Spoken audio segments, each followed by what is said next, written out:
He only came to buy groceries for his family. But when the store owner accused him of stealing, the truth that followed left everyone speechless. The afternoon sun hung lazily in the sky, its golden light streaming through the glass front of a small family-owned convenience store.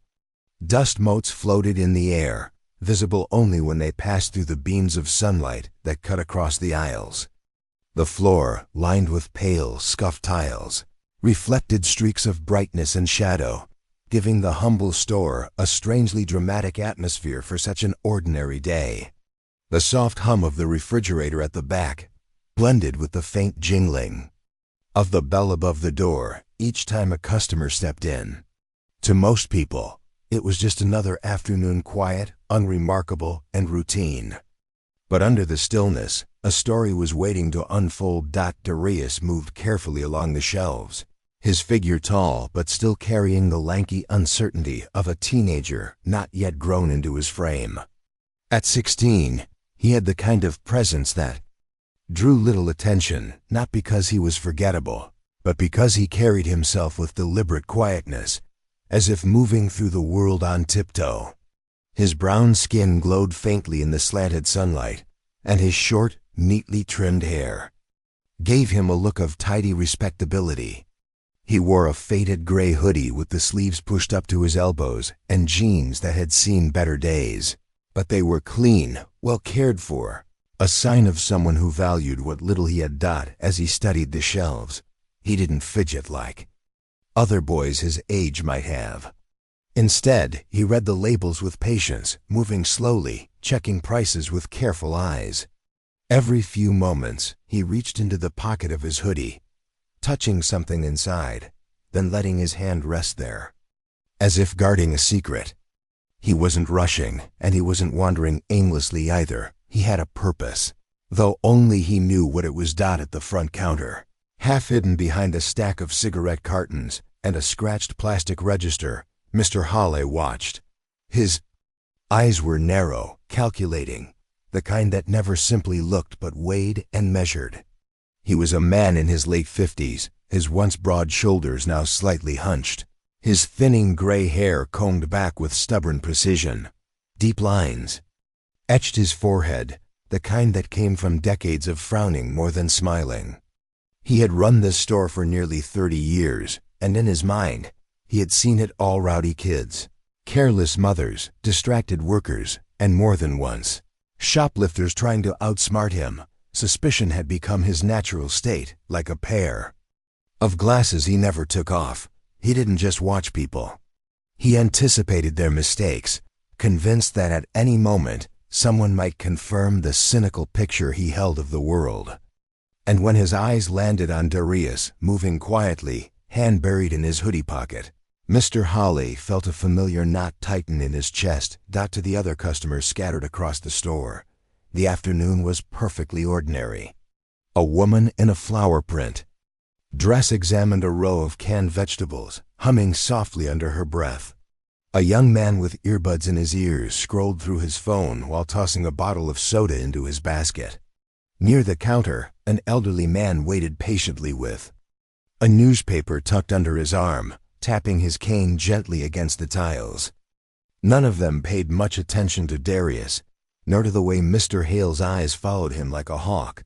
But if anyone had looked closely, they might have seen the contrast between the two: the calm, almost fragile quietness of the boy, and the stiff, coiled suspicion of the man behind the counter. Sunlight traced long shadows across the aisles, stretching between them like a bridge, or perhaps a fault line waiting to split open. Darius paused at the shelf of dry goods, reaching up to take a pack of pasta. He turned it over in his hands, his lips moving silently as he read the instructions, then glanced toward the price tag with careful thought. His other hand, still in his pocket, curled tighter around the object hidden there. His eyes flicked toward the front of the store for a brief moment, just long enough to notice Mr. Hale's stare, before he quickly looked away again. His heart gave a small nervous flutter, though his face revealed nothing. To anyone else, it was the most ordinary scene in the world: a teenage boy shopping in the middle of the day. But to Mr. Hawley, The signs were already falling into place. The pocket, the hesitation, the way the boy avoided eye contact. He leaned slightly forward, his jaw tightening, the weight of suspicion pressing heavier with every passing second. The air in the store seemed to thicken, though no one else noticed. The customers kept moving. The bell above the door chimed again as someone left, and the hum of the refrigerator carried on steadily. But beneath that surface calm, something unseen was building. The kind of tension that grows slowly, quietly, until it snaps like a rope pulled too tight. And in that small sunlit store, with its faded tiles and ordinary shelves, the stage was quietly being set for a confrontation that none of the customers could yet imagine, and for a truth that would soon shock them all.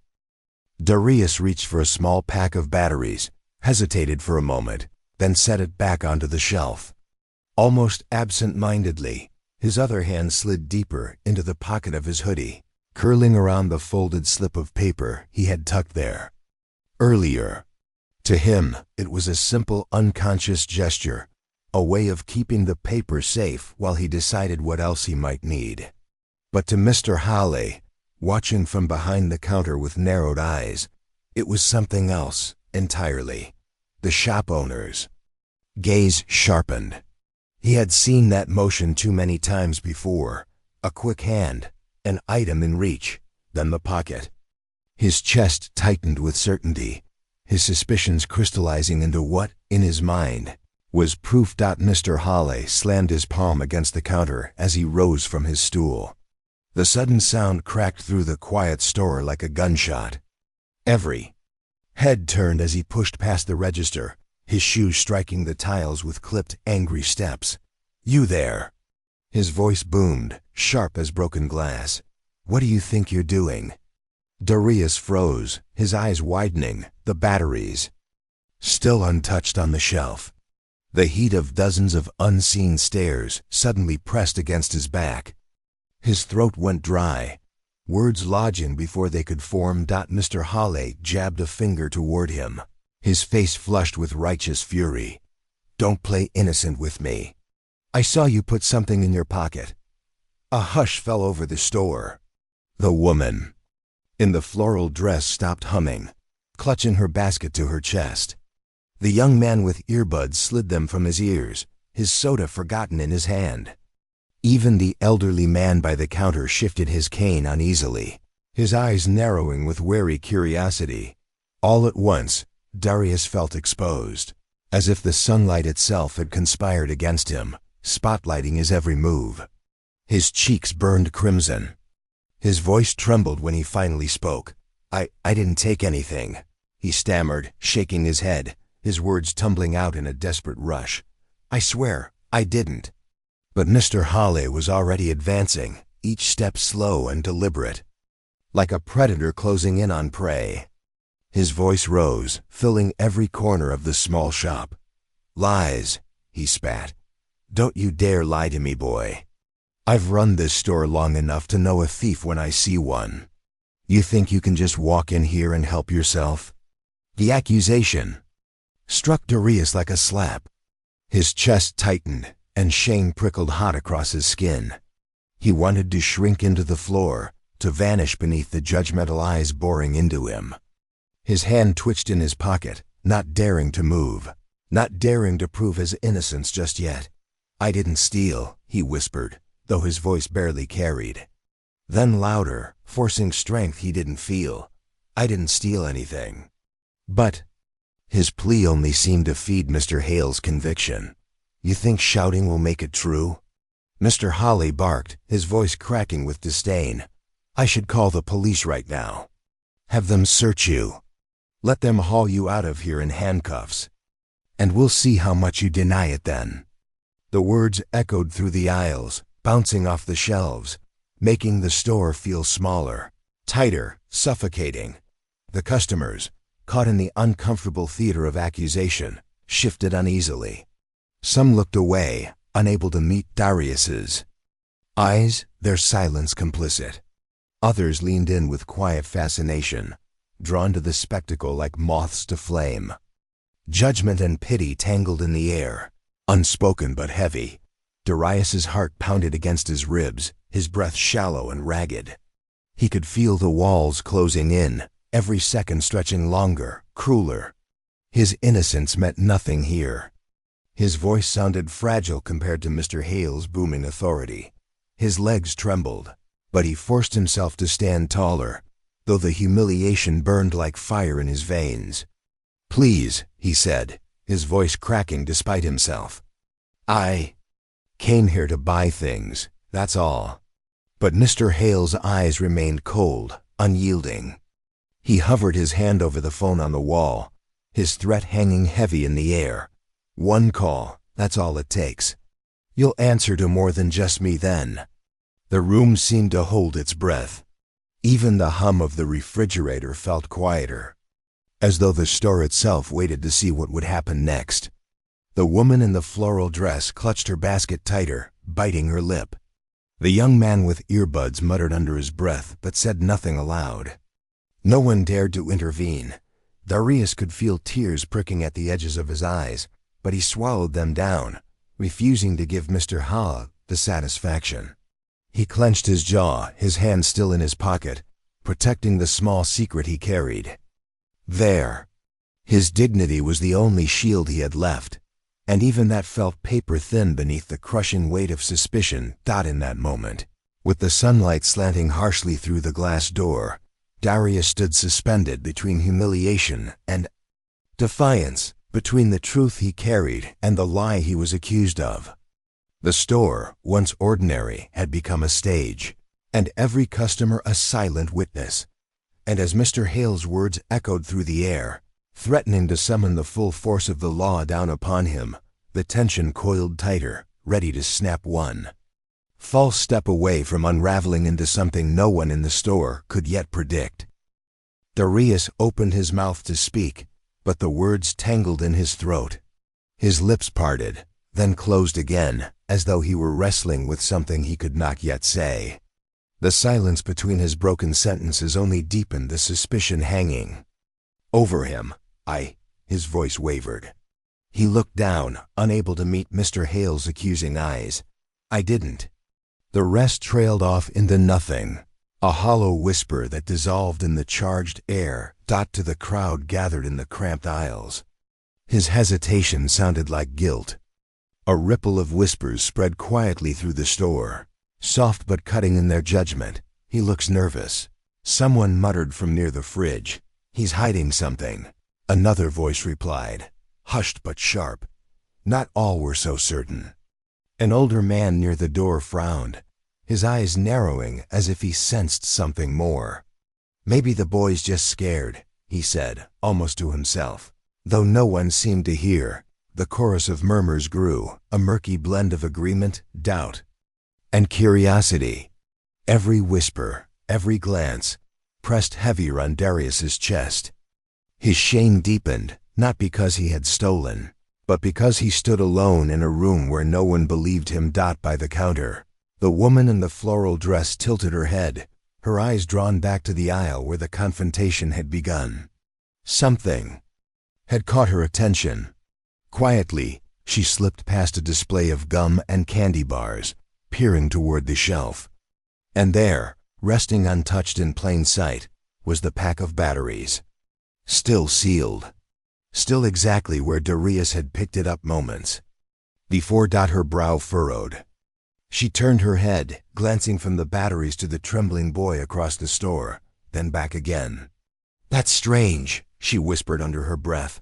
Meanwhile, Mr. Hale loomed over Darius, his certainty unshaken. "You're stalling," he snapped, his voice thick with disdain. "You can't even deny it properly, because you know I caught you." Darius swallowed hard, his hand still buried deep in his pocket.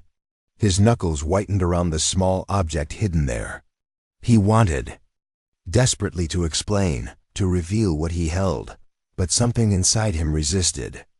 It wasn't shame that stopped him, it was the fear of not being understood, of even that truth being twisted against him. His hesitation only fueled the mystery.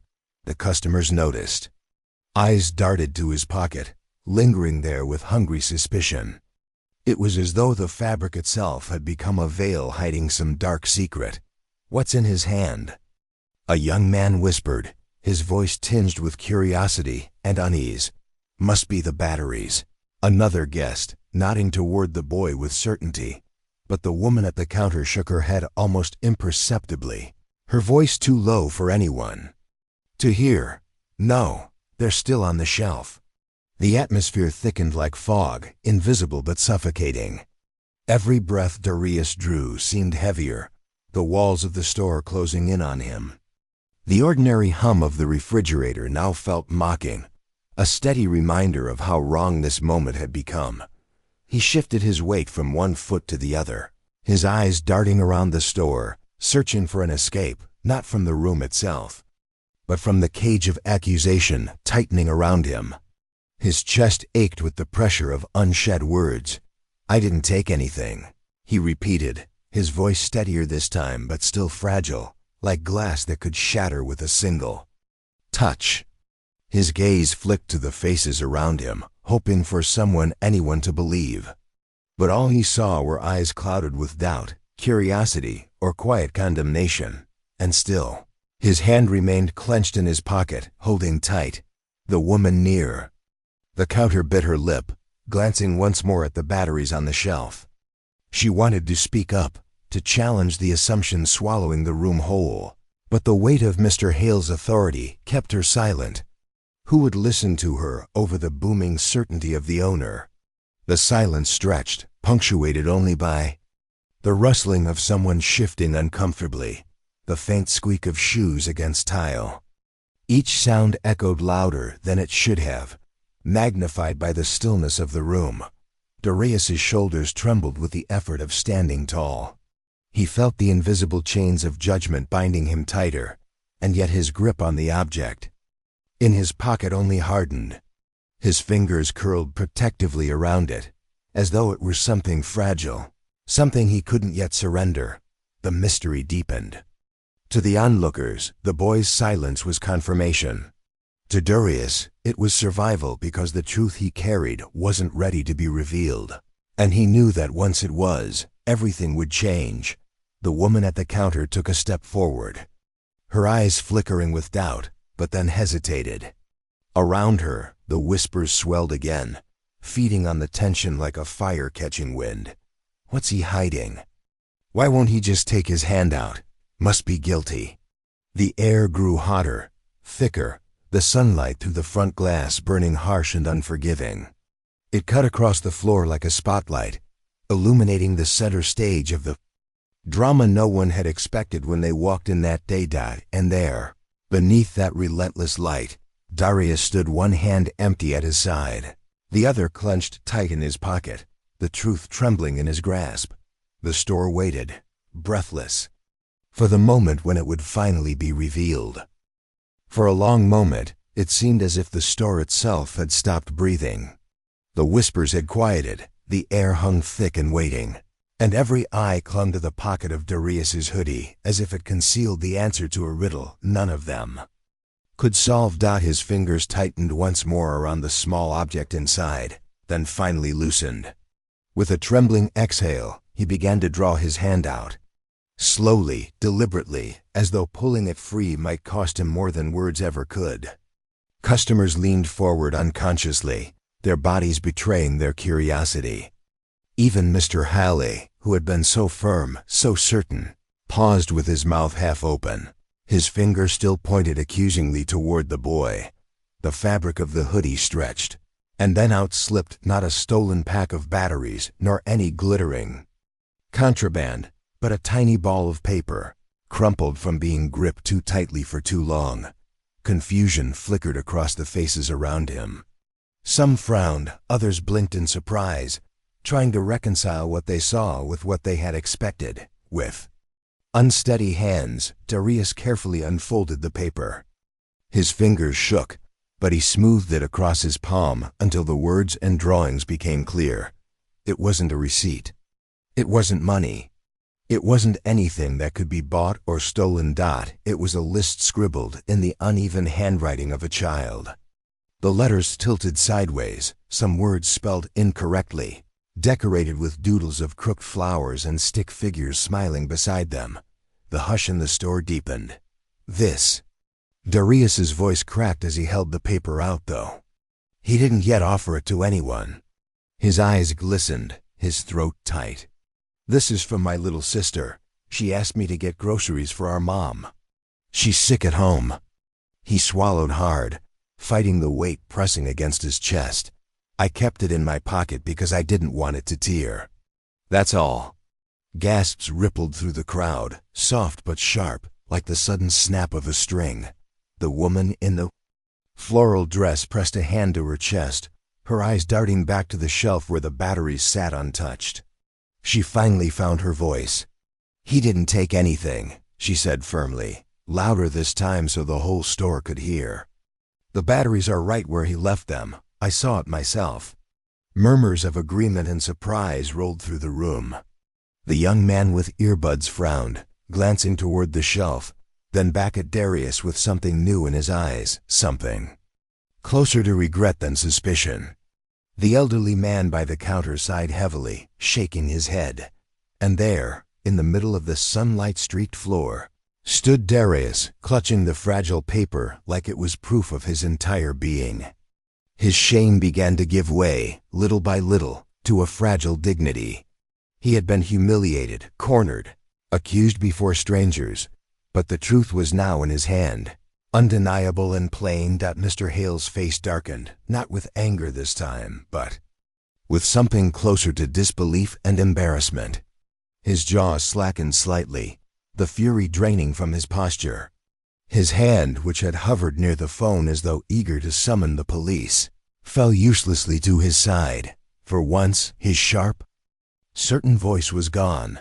The silence pressed against him now, heavy and condemning. Where moments ago the customer's eyes had been allies to his accusation, now they were mirrors reflecting his own error back at him.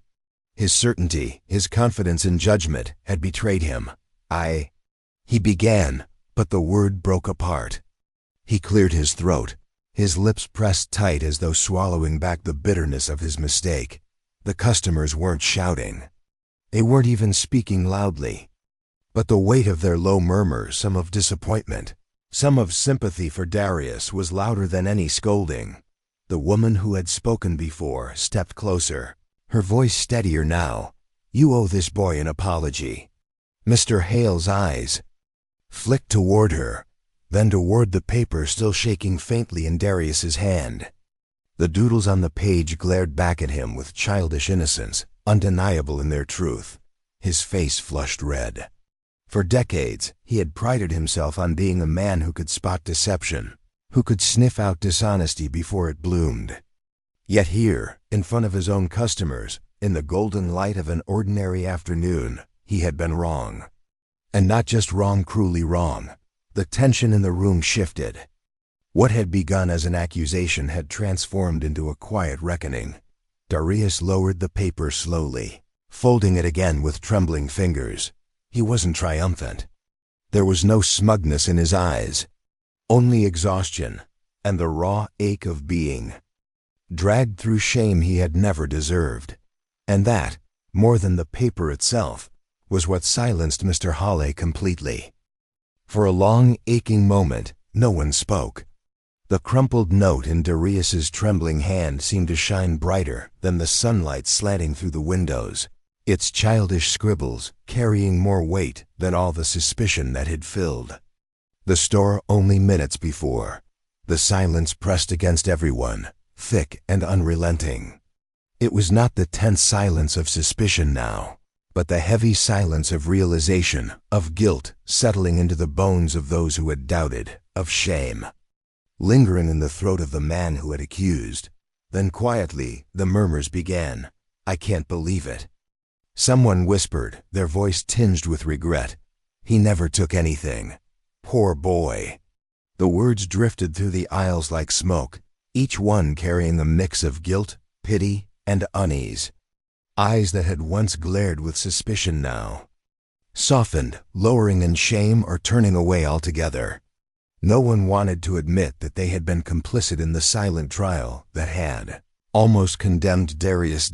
And in the middle of it all stood the boy himself, still clutching the folded paper, as though it were his last defense. His shoulders shook faintly from the storm he had endured, but then slowly he straightened. His spine lengthened, his chin lifted, and though his eyes shimmered with the residue of hurt, they also held something steadier. Dignity. It was not the dignity of pride, but of survival, the quiet, unyielding strength of someone who refused to be broken, even when the world pressed hardest against him. The customers watched him, some with awe, others with guilt, as if realizing that in their silence, they had almost allowed something irreparable to happen. Mr. Hawley shifted uncomfortably, his certainty shattered, his authority slipping like sand through his fingers. His lips parted, then closed again, as though the words lodged like stones in his throat. When he finally spoke, his voice had none of its former thunder. He began, his gaze fixed on the tiled floor rather than the boy he had accused. I was wrong. The admission was quiet, broken, and awkward. His face reddened, his hands fidgeted at his sides, and he forced the next words out as though dragging them uphill. I apologize. But the apology hung in the air like a paper lantern too small to light the darkness it was meant to dispel. It was clumsy, insufficient, a patch too thin to mend the wound it sought to cover. Everyone in the room felt the weight of the false judgment that had nearly crushed Darius, and the flimsy apology could not erase the sting. Darius blinked at him, his face unreadable. He did not nod, nor did he accept the apology aloud. The silence of his response said more than words could have. He would not humiliate Mr. Hawley, but neither would he relieve him of the shame so easily. The customers stood in uneasy quiet until one figure moved. It was the woman in the floral dress, her face full of warmth and determination. She stepped forward, past the others who lingered in guilt, and approached Darius with a gentleness that cut through the tension. Her voice was calm but resolute. As she spoke, "Let me cover your groceries, dear." The words broke through the suffocating heaviness like a small crack in a storm cloud. Letting light through, Darius's eyes widened, startled. For a moment, he simply stared at her, unsure how to respond. No one had stood up for him when he was accused, and now this simple act of kindness landed with unexpected weight. "You don't have to," he began, his voice hoarse. "I want—" "Tio," she interrupted softly, offering a small smile. "You've been through enough already." The kindness in her tone spread like warmth in the cold air of the store. Other customers shifted, their guilt turning into small nods of approval, a few murmuring agreements under their breath. The young man with earbuds tucked his phone away, looking at Darius with something closer to respect. The elderly man by the counter gave a slow, deliberate nod, his cane tapping once against the floor as if sealing his agreement. The tension that had wrapped the room so tightly began to loosen. The act of solidarity, though simple, carried weight. It was a reminder that humanity was still possible, even after suspicion and cruelty. Darius swallowed hard, the knot in his throat thick with both gratitude and the remnants of humiliation. He blinked back the sting in his eyes and managed a small nod. "Thank you," he whispered, the words fragile but sincere. The woman's smile widened just slightly as she guided him toward the counter, her hand resting gently on his arm. The other customers watched in silence, some still ashamed, others moved, but all aware they had witnessed something that would linger far longer than the afternoon sun. Mr. Hawley stood frozen behind the counter, his eyes darting to the paper in Darius's hand, then to the faces of his customers. The authority he had wielded so easily minutes ago was gone, stripped bare by the truth.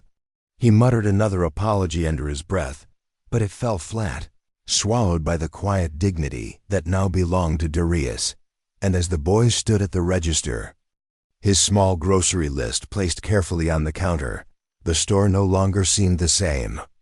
What had begun as an ordinary afternoon in a sunlit shop had turned into something else entirely. A moment of reckoning, of revelation, of humanity laid bare. The silence that followed was not the silence of suspicion, nor the silence of shame, but something softer, a silence of respect, of solidarity, of lessons quietly learned. The bell above the door jingled faintly as another customer slipped out, but the sound barely registered. The little convenience store, once filled with the hum of casual chatter and the shuffle of busy feet, had fallen into a reflective quiet. Sunlight still streamed through the glass door, casting long shadows across the tiled floor, but now the brightness seemed almost ironic, an illumination on the truth that had been so nearly obscured by prejudice. Darius stood near the counter, his paper list carefully smoothed against his palm, the fragile handwriting of his sister staring back at him like a shield and a reminder. He was no thief, no troublemaker. He was simply a boy sent on an errand for his family, caught in the storm of someone else's suspicion. The memory of accusation still lingered in the air.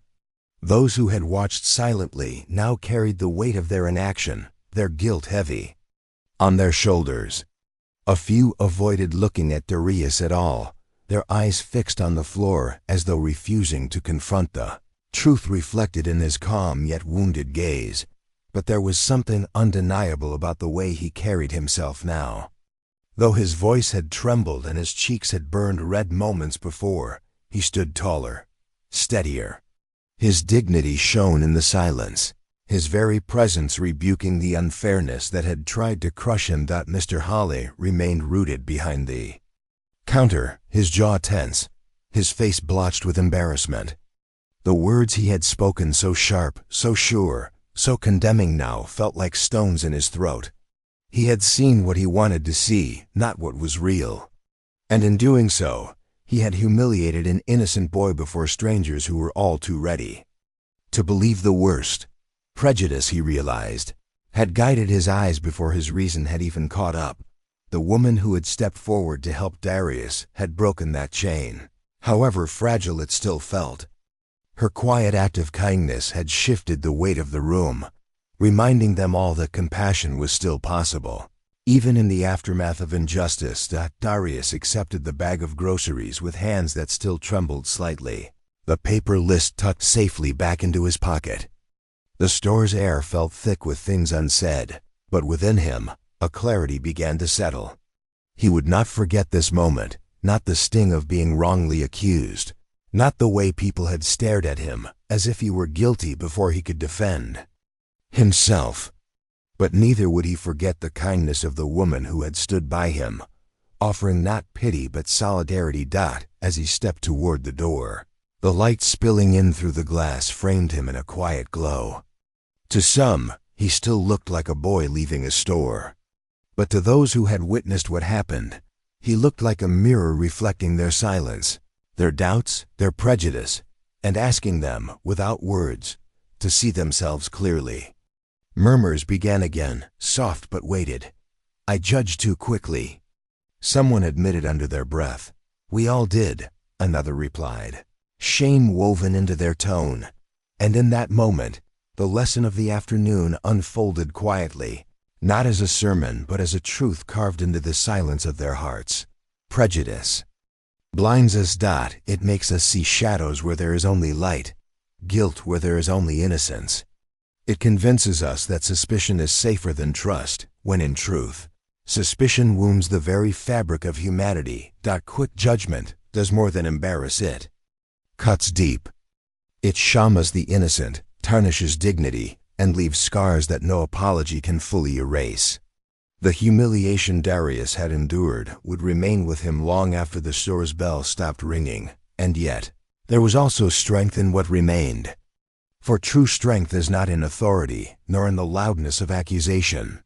True strength lies in restraint, in patience, in the courage to see others with fairness before suspicion, with compassion before judgment.